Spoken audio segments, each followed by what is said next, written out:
Break के बाद आपको दोबारा खुशामदीद कहते हैं। एक मसला जो पिछले 8 महीने से मुसलसल चल रहा है, इसके लिए आवाज़ उठाई जा रही है, लेकिन ये मसला हल नहीं हो पा रहा। सोयाबीन सीड्स की दरामद पर मुसलसल पाबंदी है और इसकी वजह से पोल्ट्री की सनत जो है वो शदीद बहरान का शिकार है। सिर्फ पोल्ट्री ही नहीं बल्कि सॉल्वेंट एक्सट्रैक्टर जो एसोसिएशन है, ये भी सॉल्वेंट एक्सट्रैक्शन की जो कंपनी है, जो इंडस्ट्री है, ये भी शदीद बहरान का शिकार है। अब मामला ये है कि कुछ चीज़ें मैं आपके सामने जो फैक्ट्स हैं वो रख देता हूं और फिर हम इस पर थोड़ी सी गुफ्तगू करते हैं। मामला ये है, पोल्ट्री एसोसिएशन का कहना है कि सोयाबीन मील जो है ये मुर्गी की खुराक का बुनियादी जुज़्व है और इसका कोई मुतबादल नहीं है।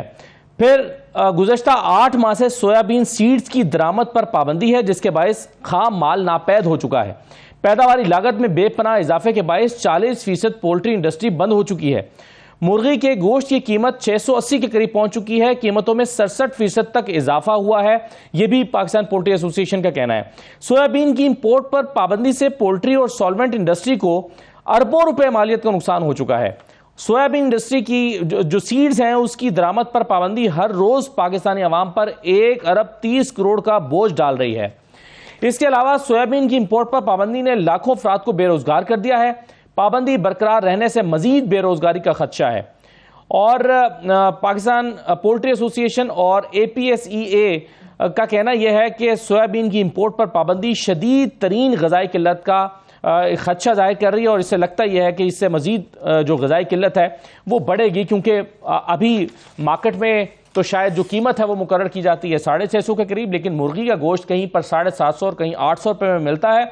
और खदशा ये है, और फिर मुर्गी की सनत से जुड़ी हुई और बहुत सारी जो फूड इंडस्ट्री है उसके सनत से जुड़े हुए लाखों अफराद हैं, वो सब मुतासर हो रहे हैं। मेरे साथ नवाबजादा शहजाद अली खान साहब मौजूद हैं, पेटर इन चीफ हैं all Pakistan solvent extractor association के। बहुत शुक्रिया शहजाद साहब प्रोग्राम में शिरकत करने के लिए। शहजाद साहब, मसला क्या है? 8 महीने से सोयाबीन सीड्स की दरामद पर पाबंदी लगाई गई है, आपके साथ मुज़ाकरात भी हुए हैं, क्यों इजाज़त नहीं दी जा रही? वो जो सोयाबीन के शिप्स हैं वो क्यों रोके गए हैं, क्यों वो उनको अलाउ नहीं किया जा रहा? थैंक यू वेरी मच जी। बिस्मिल्लाहिर्रहमानिर्रहीम। ये अक्टूबर 2022 में हुकूमत Pakistan ministry of national food security को एकदम ख्याल आया कि ये तो मुल्क में GMO सीड आ रहा है, जबकि GMO सीड की इंपोर्ट का कोई फ्रेमवर्क ही नहीं मौजूद था। तो उसमें कोई तफरीक नहीं थी कि GMO है या नॉन GMO है। और पिछले 15 साल से 20 साल से मैं खुद इंपोर्ट कर रहा था, बाकी सारी इंडस्ट्री भी इसको रेगुलरली इंपोर्ट कर रही है। सोयाबीन मील और मकई 2 अहम इम्पॉर्टेंट इंग्रेडिएंट्स हैं जिनके बगैर मुर्गी की खुराक जो है वो बन तो सकती है, लेकिन जो रिक्वायर्ड रिजल्ट्स हैं वो नहीं दे सकती। आपको याद होगा, आज से 10-12 साल पहले मुर्गी का गोश्त सबसे महंगा होता था, फिर मटन होता था और फिर बीफ होता था। आज सिचुएशन ये है कि सबसे महंगा मटन है जो 1600 से 1700 रुपये पर किलो है, फिर बीफ है जो 800-900 रुपये किलो है, और फिर मुर्गी का गोश्त था जो 200-250 रुपये किलो पे बिकता था। अब जब सोयाबीन मील की इंक्लूजन बंद हो गई तो वो जो मुर्गी का गोश्त या मुर्गी जो कॉस्ट करती थी 250 रुपये, वो कॉस्ट करना शुरू हो गई 350 रुपया। और उससे जो उसकी पैदावारी लागत बढ़ने से नेचुरली फिर उसकी प्रोडक्शन भी कम हो गई और 40% इंडस्ट्री भी बंद होगी, क्योंकि वो कैश फ्लोज को मेंटेन करके ये इस कॉस्ट पे मुर्गी नहीं प्रोड्यूस कर सकते थे। और कंज्यूमर को जो है वो मुर्गी जो है उसकी ज़्यादा कीमत देनी पड़ गई। और जैसे कि हमने अपने मुख्तलिफ एड्स में और एडवर्टीजमेंट जो चल रहा है इंडस्ट्री का, PPA का और FCA का जॉइंट, उसके अंदर बताया है कि रोज़ाना कंज्यूमर पाकिस्तान का 130 करोड़ रुपये एडिशनल पे कर रहा है। तो आपके चैनल के ज़रिए और आपके शो के ज़रिए मैं मोहतरम प्राइम मिनिस्टर साहब को बड़ी मोदबाना गुजारिश करना चाहता हूँ कि जैसे आपने कल फरमाया कि अब आखिरी 30 दिन रह गए हैं और काउंटडाउन शुरू कर दिया आपने खुद ही, तो जाते जाते ये एक कौम को जिस अजाब में डाला गया है मिनिस्ट्री ऑफ फूड सिक्योरिटी की वजह से, उस अजाब से खुदा के लिए निकाल दें। मुर्गी सस्ती हो जाएगी और जो प्रोटीन है वो इंसानी ज़रूरत के तहत उसको खाना लाजमी है ताकि वो लोग खाना शुरू हो जाएं। और मुर्गी की जो इंडस्ट्री है जिससे हज़ारों लाखों लोग वाबस्ते हैं, वो रोज़गार पे वापस आ जाएं। वो सब प्राइम मिनिस्टर साहब आपको दुआ देंगे, आपका भला चाहेंगे, और मुझे उम्मीद है कि इंशाअल्लाह ताला ये जो आप काम है जाने से पहले 13 अगस्त से पहले इसकी जो अप्रूवल है वो करके देंगे اور یہ یاد رکھیں کہ یہ دنیا کے 170 ممالک میں یہی سویابین استعمال ہوتا ہے، امریکہ میں، جاپان میں، یورپی یونین میں، آسٹریلیا میں، نیوزی لینڈ میں، یو نیم دا کنٹری. صرف 100 ملین ٹن چائنا امپورٹ کرتا ہے. تو اس میں کوئی ایسی چیز نہیں ہے، یہ 25 سال سے ٹرائیڈ اینڈ ٹیسٹڈ چیز ہے. اس کے اندر کوئی ہیلتھ کوئی رسک فیکٹر نہیں ہے، جیسا ہمارا ایگریکلچر منسٹر بار بار کہتے رہے ہیں کہ اس میں زہر ہے، اس میں یہ ہے، اس میں کیونکہ اس میرا خیال ہے میں بھی یہی سوال کرنے والا تھا، خود بھی آپ نے اشارہ کر دیا کہ یہ کہا جاتا ہے کہ جی ایم او کی سیڈز اور اس کی مصنوعات کی جو اجازت ہے وہ اس لیے نہیں ہے کہ ہم نے یورپی یونین کے ساتھ جو ہے وہ ہم نے کوئی میرا خیال ہے سائن کیے ہوئے ہیں اور وہاں سے ہمیں الاؤڈ نہیں ہے. کیا اس طرح کی کوئی چیز ہے؟ اور جی سر یہ سب ایسی سٹوری ہے. آپ نے منگانا امریکہ سے ہے، برازیل سے ہے، کنزیوم آپ نے خود کرنا ہے، تو اس کا یورپی یونین سے کیا تعلق ہے؟ صحیح ہے.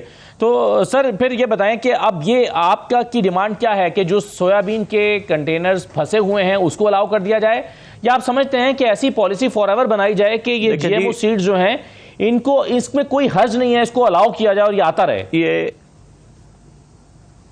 دیکھیں 2 جہاز انہوں نے روکے تھے کہ یہ بڑے خطرناک ہیں اور اس میں یہ ہے اس میں وہ ہے. اس میں سے ایک جہاز کا فٹ ہونے کا سرٹیفکیٹ دے کے بنگلہ دیش روانہ کر دیا گیا. ایک جہاز پڑا ہے جس کا کورٹ نے فیصلہ دے دیا کہ اس کی گورنمنٹ آف پاکستان نے جو ڈیٹینشن کی ہے وہ انلیگل کی ہے. اس کے اوپر انڈسٹری نے ہرجانے کا مقدمہ بھی داخل کر دیا ہوا ہے اور اس کے اوپر جتنی کاسٹ آئے گی وہ بھی حکومت پاکستان سے کلیم کی جائے گی کہ یہ جو اربوں روپے کا لوگوں کا نقصان ہو گیا ہے یہ ان کے غلط فیصلے کی وجہ سے ہوا ہے. اور میں سمجھتا ہوں کہ منسٹری آف فوڈ ایگریکلچر نے غلط فیڈنگ کی کیبنٹ کو بھی اور گمراہ کیا اپنے باقی کولیگز کو بھی، جبکہ ایشو اور تھا. اور جو میں شاید ٹی وی چینل پہ نہ بتانا چاہوں، لیکن اگر پرائم منسٹر صاحب نے موقع دیا یا مجھے موقع ملا بات کرنے کا تو میں ان کو ڈیفینیٹلی بتاؤں گا. کچھ ان کے علم میں بھی ہے کہ ایشو پرسنل ہے جس کو انہوں نے پرسنل سے نیشنل ایشو بنا دیا ہے. اچھا تو شہزاد صاحب یہ بتائیے کہ اس سے تو اب ظاہر ہے ایک تو چلیں صارف متاثر ہو رہا ہے نا، جو 250-300 روپے کی مرغی کو 800 روپے تک میں خرید رہا ہے، ایک تو وہ متاثر ہو رہا ہے. لیکن اس صنعت سے ڈائریکٹلی جو ہے وہ کتنے لوگ وابستہ ہیں جو افیکٹ ہو رہے ہیں؟ کیونکہ براہ راست گوشت کی انڈسٹری، پھر اس کے بعد پھر بہت ساری جو فوڈ انڈسٹریز جو ہیں اس سے وابستہ ہیں، ہوٹلز کی چینز ہیں، وہ بھی ظاہر ہے اس سے متاثر ہوتی ہیں، کاروبار کئی طرح کے متاثر ہو رہے ہیں. تو کتنے لوگ آپ کے خیال میں افیکٹ ہو رہے ہیں اس سے؟ سر اس کام سے پورے پاکستان میں جتنے لوگ ہیں ہر کوئی افیکٹ ہو رہا ہے. 3 سال کا بچے سے لے کے جب 80 سال کا ہر آدمی افیکٹ ہوا ہے، کیونکہ وہ مرغی کی مہنگی قیمت ادا کر رہا ہے. اور جہاں تک بات رہی امپلائمنٹ کی، تو میں بتاؤں آپ کو کہ پولٹری سیکٹر اور ہمارا solvent industry we are the largest employers in this country.